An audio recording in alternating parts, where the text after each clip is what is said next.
Storm Tracker 9 weather with Chief Meteorologist Justin Stapleton.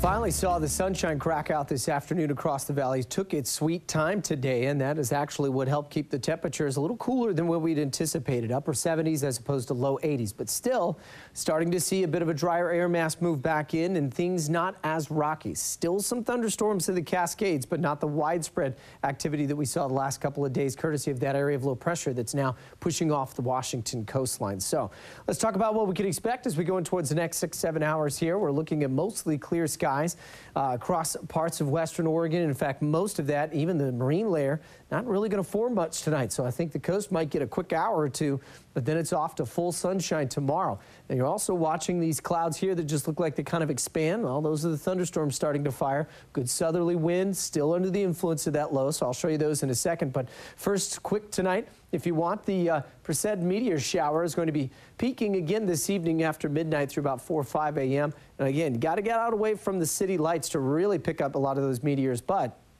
should have a good night for it overall. I'm not expecting any major cloud decks to be moving on through. Now, what we'll have to also watch for at least the last couple of hours of our late afternoon, early evening here is this batch of thunderstorms starting to fire across the central Cascades, mainly around Bend and Redmond. You can see them towards Brothers, and then just south of there, moving across Highway 20. Now, they've had some good lightning strikes with those, and because that low is still sort of close enough to us, that we're getting a bit of a return flow here, what we call a counterclockwise flow.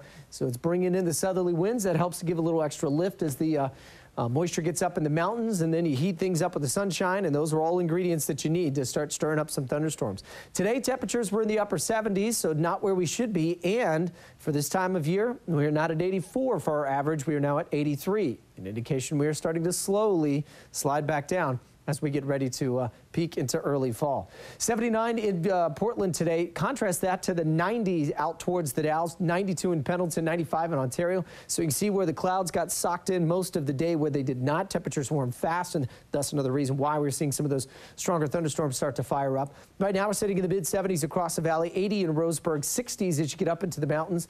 Most of that activity should stay east of the Cascades tonight, so not expecting a lot of that. Try to slide down to the valley.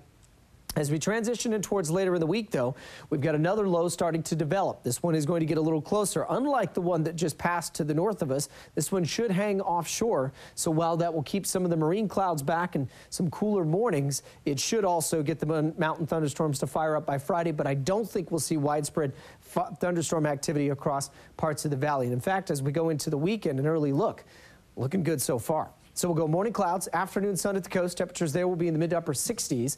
Northwest winds around 10 miles an hour. 7-day forecast for the coast showing fairly decent conditions. I think we'll be a little cloudier as we get that low getting closer to us, but then it drifts northward, and that'll get us back to full sunshine again by Sunday and Monday. Sunny and warmer in the Umpqua Basin as the temperatures rise, the air mass dries out, the air quality goes down, and I expect it to be pretty unhealthy for the next couple of days until we can get some more moisture in here by Friday and Saturday, which means the return of the morning clouds.